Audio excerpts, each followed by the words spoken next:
Yep. So am I audible at the back? Yes. Okay. Yeah. So my name is Vallabh Ghodke. I work as a data engineer at Pattern. Overall, I have somewhere between 1.5, 2 years of experience, Pattern being my first company. Today, we'll be looking into data-aware scheduling using assets. More about how should we schedule DAGs, more or less scheduling DAGs based on data dependencies. We'll be looking into it. So uh, agenda. So divided into 5 sections. First is the use cases, the problem statement. Second is terminologies to get familiar with assets. Third is updating an asset, scheduling an asset, and then we'll look into some event-driven scheduling as well. Use cases. So problem statement. So a lot of this is derived from e-commerce data because we work, all of our data that we work on is based out of retail and e-commerce. So this is one use case that we have. So the end goal is to have a sales dashboard which looks something like this. So this is a combined sequential effort of 3 teams.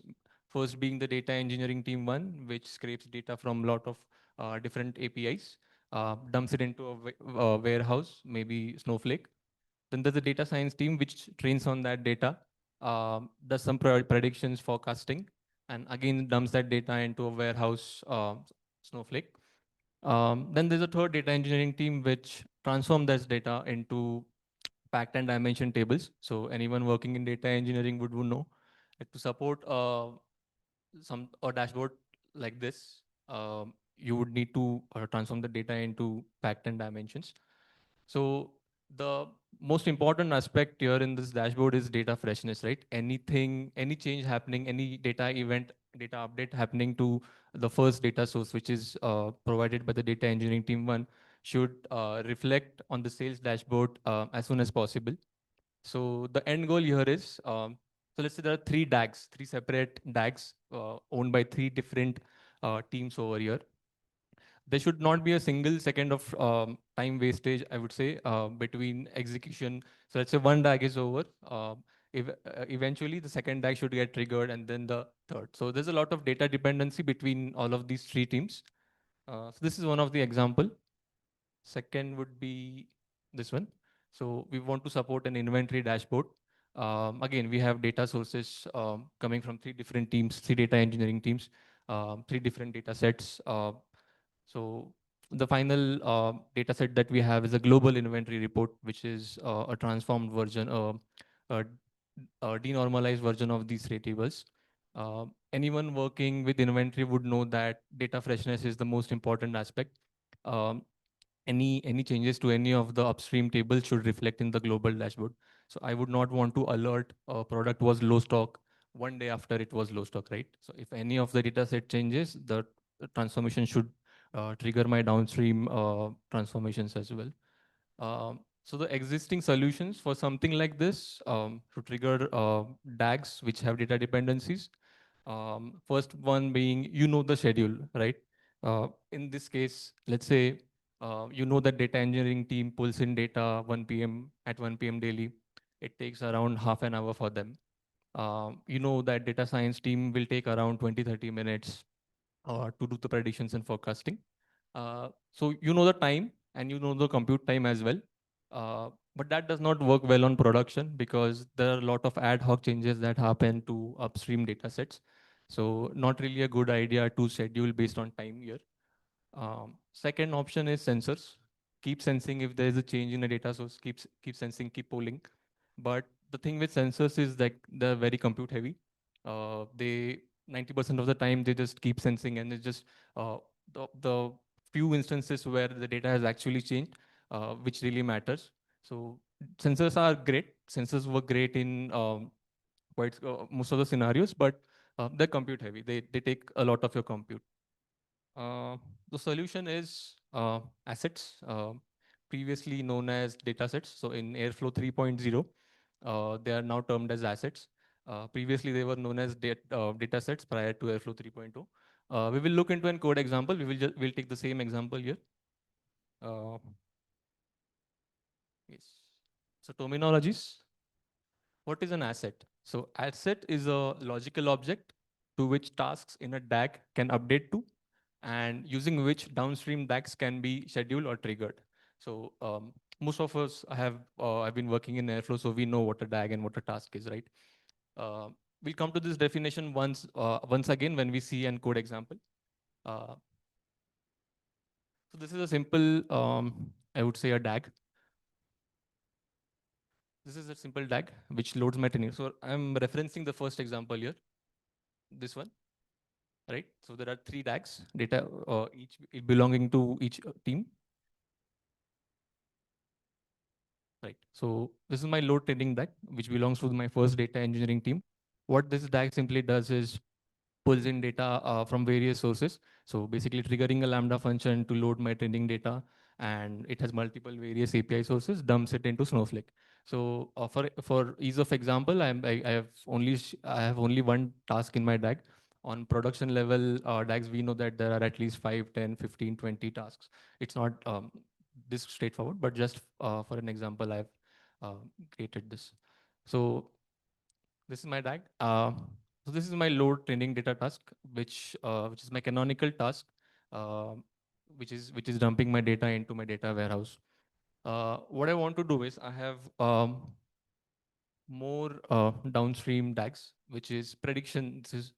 This is my prediction DAG.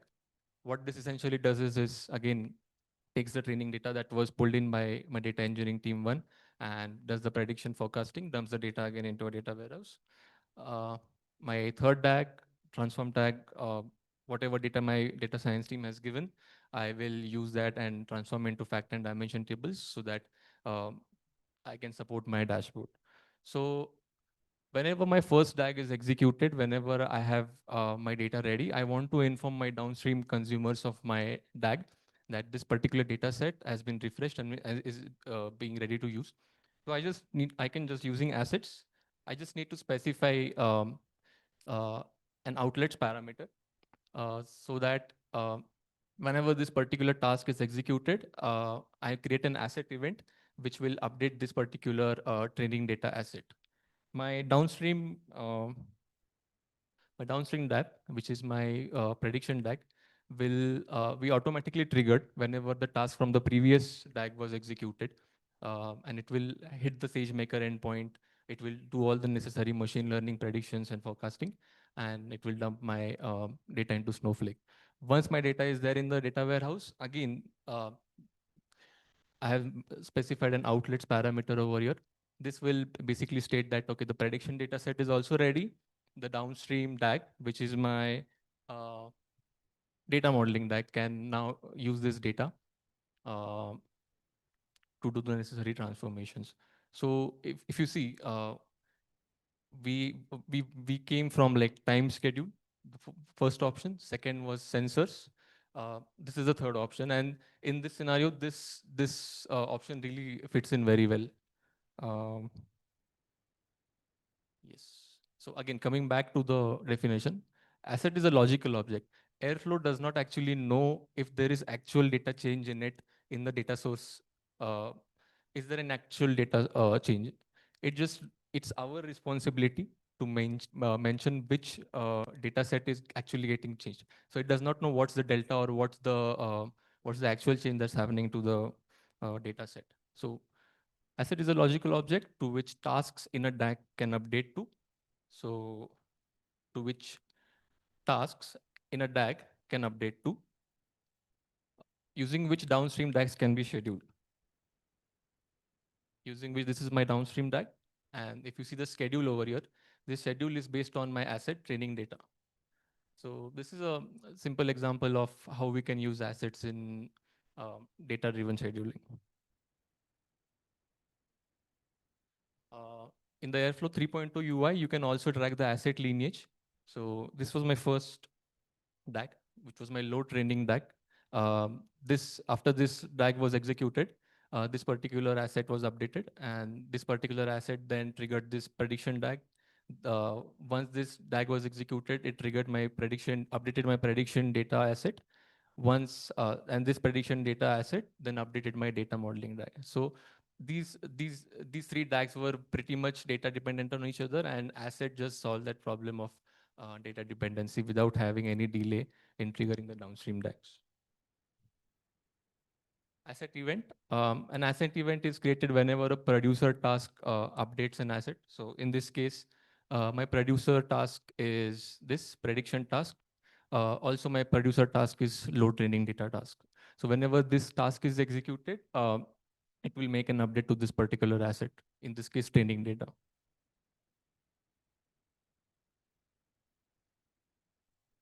You can also in the Airflow 3.0, you can see this in the UI. So you can see that this particular asset training data has 4 asset events, meaning that training data has been updated 4 times and downstream transformations have also executed 4 times.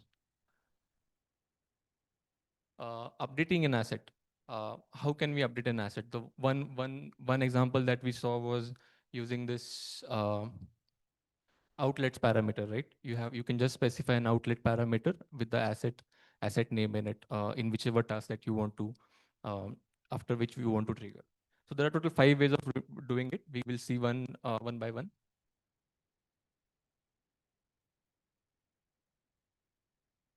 First is the outlet parameter, so the one that we just saw.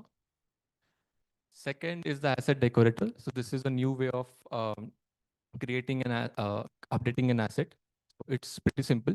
So this is an example. So in this case, we have an extracted data tag. Um, in this case, you have to just mention an asset decorator over here. Uh, what this DAG piece of code will do is, it will create one DAG. The name of the DAG will be extracted data. It will have one task. The name of the task will also be extracted data, and it will create an asset, and the name of the asset will also be extracted data. So it's a new approach towards data-driven scheduling, which comes in Airflow 3.0. Um, it's a matter of priority, matter of preference, if you want to use the outlets parameter or you want to use the asset decorator. For me, in my use cases, mostly I have a tag wherein I have more than one task. It is very less probability that you have a tag with only one task.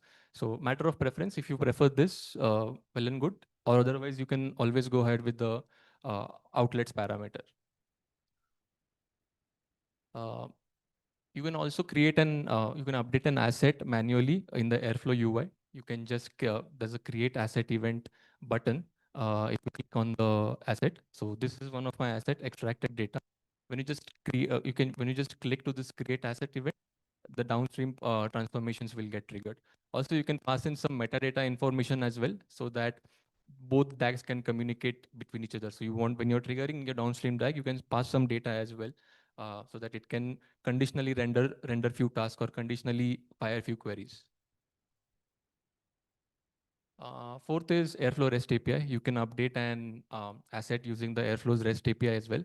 This comes in really handy when you have cross-deployment dependencies. For instance, if I have a data science team which updates my table and their Airflow is hosted on a different deployment and ours is on a different deployment, so they can, whenever the data science team updates that table, they can just hit this Airflow API and trigger an asset which is in a different, which is in my deployment, and my downstream transformation can execute from there. So this is the post method, that is asset events. You just need to pass the asset ID, the extra field if you want to. You will need a deployment URL as well as an API authentication token for this. Fifth is Asset Watcher. This is also a new feature. So Asset Watcher continuously listens to a trigger event triggered from a message queue, which is external to Airflow, and message queue like Amazon SQS. We will look into this at the end as well. So these are the 5 ways that you can update an asset, or you can create an event basically so that your downstream DAGs are triggered. Asset schedules. How can we define the asset schedules? First is asset expressions. So the example that we'd seen earlier, right? So I had 3 inventory reports and I had a global inventory report. So an US inventory report and Europe inventory report. So I want to trigger my global inventory report transformation whenever there is a data source change in any of these 3 inventory reports. So you can use an and or expressions over here. So my global DAG will be triggered when there is change to my inventory report dataset, US dataset, or there is a change in my inventory report EU dataset. And this condition can be as complex as you want. You can have many and many or conditions. This is just one of the examples. The asset lineage for this would look something like this. So any changes to any of these would trigger my global DAG.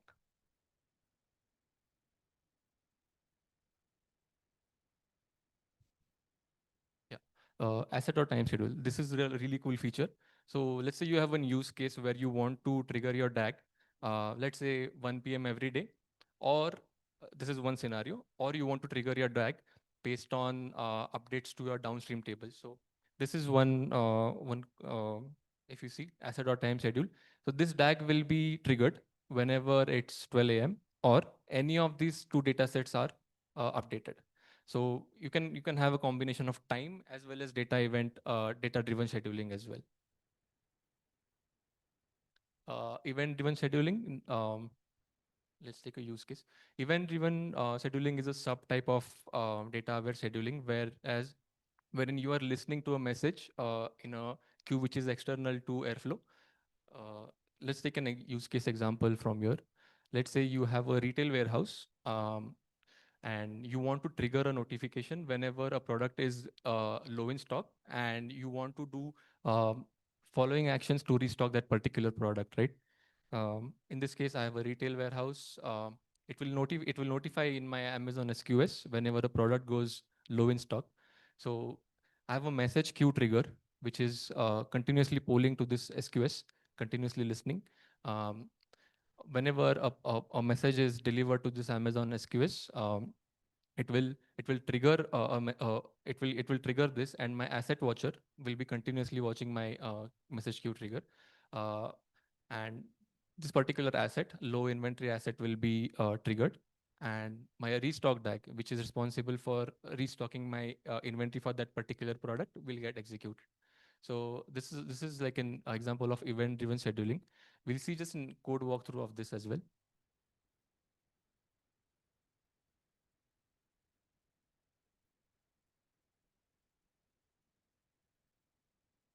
Yep. First of all, thanks, man. One thing, I mean, I've been using Airflow for Okay. almost 4 or 5 years now. Mm-hmm.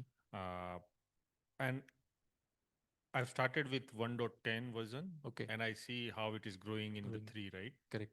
Uh, we always hear that Airflow is meant for batch. Yes.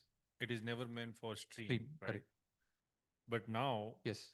with 3, Yes. what we are hearing is it supports the event-driven scheduling, Event right? driven. That means it supports stream. Not necessarily stream. So these events that are happening might not happen that frequently, right? So that's where my question is, right? Yes. So do you have, I mean, I've never done like stream way. I Okay. always do batch, Okay. though we have 5 minutes Right. schedule. Right. Uh, have you ever experienced any stream like workflow? Okay. No, not really. We've not implemented this in a stream level. Yeah. Event driven scheduling and not stream driven scheduling. So it is just Airflow is just telling. So if I have given an asset as an outlet from one task, so I'm just saying to all the other DAGs that there is a logical term that this particular particular task is completed. Okay. And then all the other DAGs who has given the particular whatever the data set as their schedule. So I'll just triggering. So it is just a way of trigger operator. It is that thing. So it is just passing the context that I'm done my all the task completion. So it is just saying, so without writing, so other than that, consider you have like, there's one DAG and there are 10 downstream DAGs depending on the first one. And External DAG, right? right. So you would have done like 10 external calls, So right? I've done external DAG, I mean, heavily, Yeah. but That's where it comes in picture. So you'll just say that this outlet is done, and all the dependent DAGs, they will say that their schedule is dependent on this data set or this asset. That's it. It is just okay. changing the cron-based scheduling way to an asset-based. So it is just like a logical term. So Airflow internally will listen to this data set changes, and it will tell the other DAGs who are dependent on it to trigger those DAGs. Okay. So it is a smarter way to do external triggers. Yeah, Thanks. that's it. The concept stays the same. It's just the approach that's changing. You can just achieve this using the external DAG trigger as well, but this is more of a data-centric way of doing things. Uh, a small code dive into event-driven scheduling, the same thing that we had seen earlier. The three components here. First is the message queue trigger, this one, and an asset watcher and an asset. You need three things to achieve this. First is you need to have an SQS queue in place. Right now, for the event-driven scheduling, there is only support for Amazon SQS. I think in further versions they will add support to more messaging systems as well. You need to instantiate a message queue trigger. You need to give the specific AWS connection ID, and you need to give a waiter delay. How frequent should you pull your SQS? Once you have the message queue trigger, you need to create an asset watcher. This asset watcher will keep listening to this trigger. For instance, this one, you have an asset watcher, and you need to specify which trigger should it watch for. So this is a trigger, message queue trigger that I'm watching for. Once we have an asset watcher and an asset, once we have a message queue trigger and an asset watcher, we can then instantiate our asset, which is our low inventory SQS asset. So once we have the asset ready, we can schedule our DAG based on this particular asset, right? So what we've achieved is whenever a product goes out of stock or low in stock, and whenever I get a message in my SQS, uh, the following downstream actions, that is, first is process message and get that particular product details. This will execute. Second is restock that product, right? Bring that product back into inventory. Third would be alert the vendor. So all the automated actions that were supposed to be taken for the product when it was out of stock, totally event driven, can now be achieved using this. Third is alert vendor. So this was an example of event driven scheduling.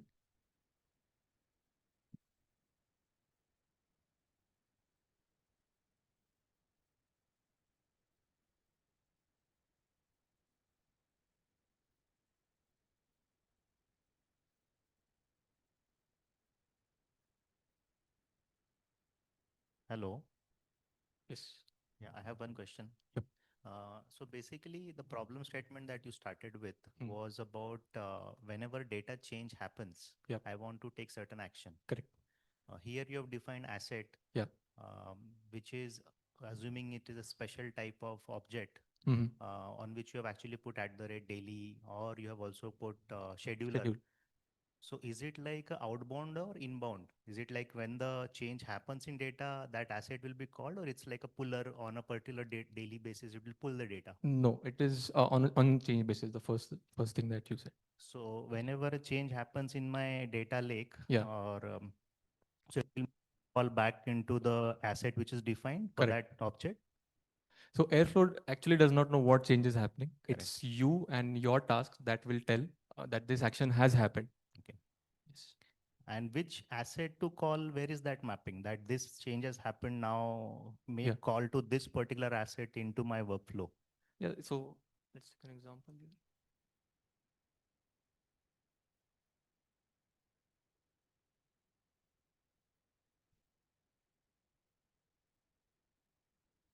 Yeah. So you in the schedule you can specify that particular asset. Like whenever an update has happened to my prediction data asset, this particular DAG and this particular transformations will exist. So you can specify it here in the schedule. Okay. Yes. Uh, Assuming it's an asset which is special type, which Yes. is more of not the regular, because that is also possible without asset, right? You can actually It is click. possible.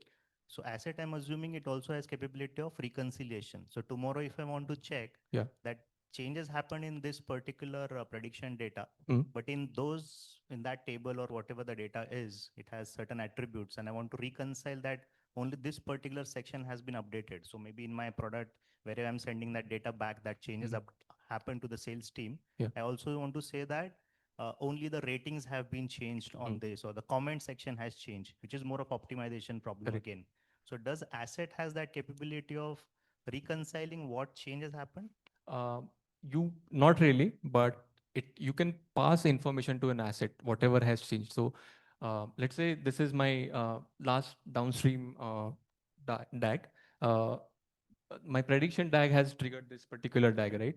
So at the end of my DAG, I can just have some custom logic wherein I can find what has changed and what has not, and I can pass that information in this DAG using this asset in the extra parameter. So it will be your responsibility to change, to see what has changed and what has not.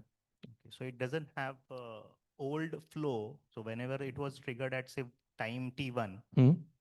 it got certain objects, and at Correct. time t2, it also got the second snippet of it or second version of it. Yes. Can't it do overloading and implement that reconciliation of finding, or it has to be done at the source? It has to be done at the source. Yes. It doesn't have that No. ability. Our responsibility. Okay. It's just a scheduler. Yeah, it's just a scheduler. It's just a scheduler. Because I thought it's an asset with a special type, so it would have certain capabilities of having access to the versions of the data that has flown through it, No. and then it can No. just flowing through. Yes. Hmm. Correct. Correct. Hmm. Yeah. Okay. Okay. Thanks. Yeah, this was more or less all of it. Any questions? Yep. Yes. In case of cross deployment, how do we manage assets? Like one instance might have different assets and other instance might have different assets. Like first tag is like updating some asset and it is not there on the other asset, and the downstream will be based on that. So is there any syncing? This so cross deployment triggering has to be done with the combination of REST APIs, Airflow REST APIs, and assets. So your upstream DAG, whichever after which you want to trigger update and data set, you will have to have an REST API with the deployment URL of where your downstream DAG is. You need to have an API token of that, and then you can schedule your downstream manually. Common in the sense like I don't think we can have like common assets between like both deployments. Yeah. Yes. No, I mean you have to have a combination of REST APIs and assets. That's the only way you can do it. You cannot see a lineage or anything in this particular case.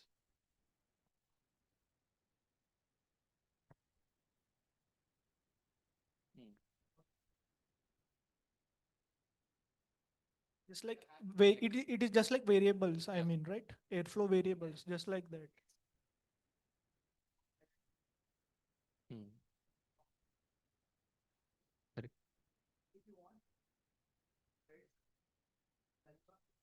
This is a hack. Yes. Even maintain the data set, Hmm. uniqueness of the data set. Correct. Right? Your responsibility. Yes. Thank you. That's it. Thank you. Thank you. Thank you. Thank you so much, Vallabh. And I can totally say that like we have been using this data sets almost like a year, like Vallabh. Yeah, so more than a year, and this was so like a time saver for us. So we have data coming from data science, and we wanted to trigger like tens of different DAGs with different use cases from the sets. And all of time we are struggling with like data science are triggered, but we are having some custom sensors. Sometimes they skip their particular triggers, or maybe sometimes they run it in the night, maybe manually, and we are not able to catch up on that. So that's where this was like a bigger help for us. And like all of our DAGs are now very neat and clear, and we manage all the downstream dependencies very neat and clearly. So yeah, I mean, thanks a lot, Vallabh, for giving us this talk. So yeah, I'd like to call Shaunak for giving the goodies to Vallabh.